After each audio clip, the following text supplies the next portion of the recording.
بسم اللہ الرحمن الرحیم۔ رمضان المبارک کی فضیلت اور اہمیت۔ ماہ رمضان کی آمد ہے، یہ برکتوں والا مہینہ ہے۔ اس مہینے کی عظمت کا اندازہ اس بات سے لگایا جا سکتا ہے کہ قرآن مقدس کا نزول اسی پاک مہینے میں ہوا۔ رمضان المبارک کی فضیلت اور اس کے تقاضے یہ ہے کہ اللہ تعالیٰ نے اس ماہ مبارک کی اپنی طرف خاص نسبت فرمائی ہے۔ رمضان کا پہلا عشرہ رحمت، دوسرا عشرہ مغفرت اور تیسرا عشرہ جہنم کی آگ سے نجات کا ہے۔ رمضان کی اہمیت کے بارے میں اللہ تعالیٰ نے حضرت محمد صلی اللہ علیہ وسلم سے ارشاد فرمایا کہ اگر مجھے آپ صلی اللہ علیہ وسلم کی امت کو جہنم میں ہی جلانا ہوتا تو رمضان کا مہینہ کبھی نہ بناتا۔ جب رمضان المبارک کا چاند نظر آتا تو آپ صلی اللہ علیہ وسلم فرماتے تھے کہ یہ چاند خیر و برکت کا ہے، یہ چاند خیر و برکت کا ہے، میں اس ذات پر ایمان رکھتا ہوں جس نے تجھے پیدا فرمایا۔ حضرت جبرائیل علیہ السلام نے دعا کی کہ ہلاک ہو جائے وہ شخص جس کو رمضان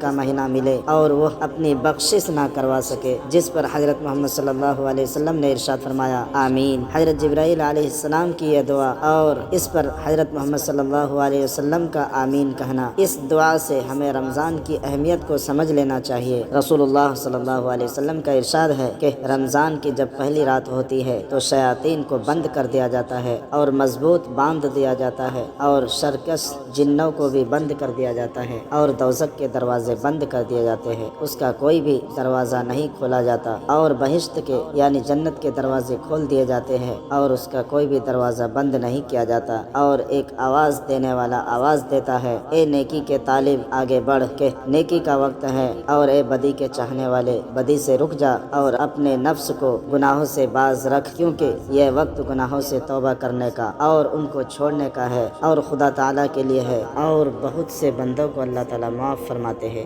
دوزخ کی آگ سے بحرمت اس ماہ مبارک کے، اور یہ آزاد کرنا رمضان شریف کی ہر رات میں ہے، شب قدر کے ساتھ مخصوص نہیں۔ روزہ وہ عظیم فریضہ ہے جس کو رب ذوالجلال نے اپنی طرف منسوب فرما دیا ہے، اور قیامت کے دن رب تعالیٰ اس کا بدلہ اور اجر بغیر کسی واسطے کے بذات خود روزہ دار کو عنایت فرمائیں گے۔ خداوند کریم نے اپنے بندوں کے لیے عبادت کے جتنے بھی طریقے بتائے ہیں ان میں کوئی نہ کوئی حکمت ضرور پوشیدہ ہے۔ نماز خدا کے وصال کا ذریعہ ہے، اس میں بندہ اپنے معبود حقیقی سے گفتگو کرتا ہے، بعین ہی روزہ بھی خدا تعالیٰ سے لو لگانے کا ایک ذریعہ ہے۔ حدیث مبارکہ میں ہے کہ رمضان شہر اللہ، رمضان اللہ تعالیٰ کا مہینہ ہے، جس سے پتہ چلتا ہے کہ اس مبارک مہینے سے رب ذوالجلال کا خصوصی تعلق ہے، جس کی وجہ سے یہ مبارک مہینہ دوسرے مہینوں سے ممتاز اور جدا ہے۔ حدیث مبارکہ میں ہے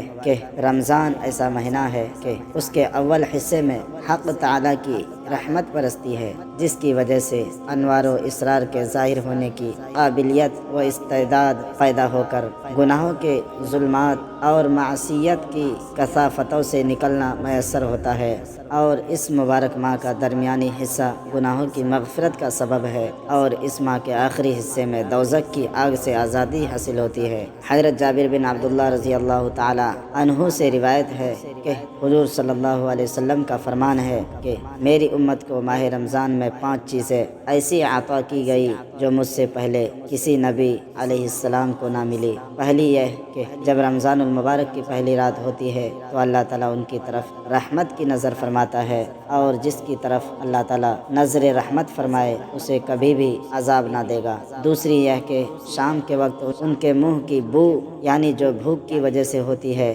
اللہ تعالیٰ کے نزدیک مشک کی خوشبو سے بہتر ہے۔ تیسرے یہ کہ فرشتے ہر رات اور دن ان کے لیے مغفرت کی دعائیں کرتے رہتے ہیں۔ چوتھے یہ کہ اللہ تعالیٰ جنت کو حکم دیتے ہوئے ارشاد فرماتا ہے میرے یعنی نیک بندوں کے لیے مزین ہو جا، ان قریب وہ دنیا کے مشقت سے میرے گھر اور کرم میں راحت پائیں گے۔ پانچواں یہ کہ جب ماہ رمضان کی آخری رات آتی ہے تو اللہ تعالیٰ سب کی مغفرت فرما دیتا ہے۔ حضرت سہل بن سعد رضی اللہ تعالیٰ عنہ سے روایت ہے کہ جنت کا ایک دروازہ جس کا نام ریان ہے، جس سے قیامت کے دن صرف روزے دار گزریں گے، ان کے علاوہ اس دروازے سے کوئی دوسرا نہیں گزرے گا۔ حضور اکرم صلی اللہ علیہ وسلم کا ایک اور ارشاد گرامی ہے کہ روزہ دار کے منہ کی بو اللہ تعالیٰ کے نزدیک مشک کی بو سے زیادہ پسندیدہ ہے۔ گویا روزہ دار اللہ تعالیٰ کا محبوب ہو جاتا ہے کہ اس کی خلوف یعنی منہ کی بو بھی اللہ تعالیٰ کو پسند اور خوشگوار ہوتی ہے۔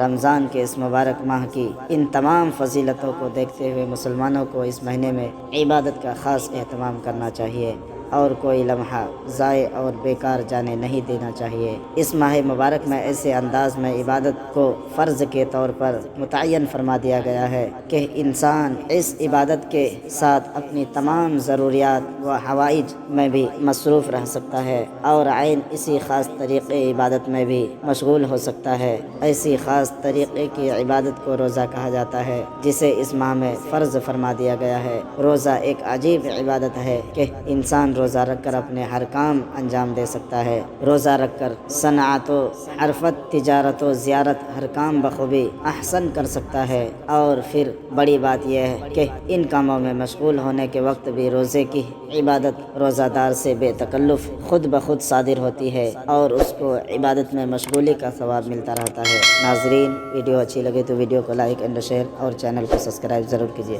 شکریہ۔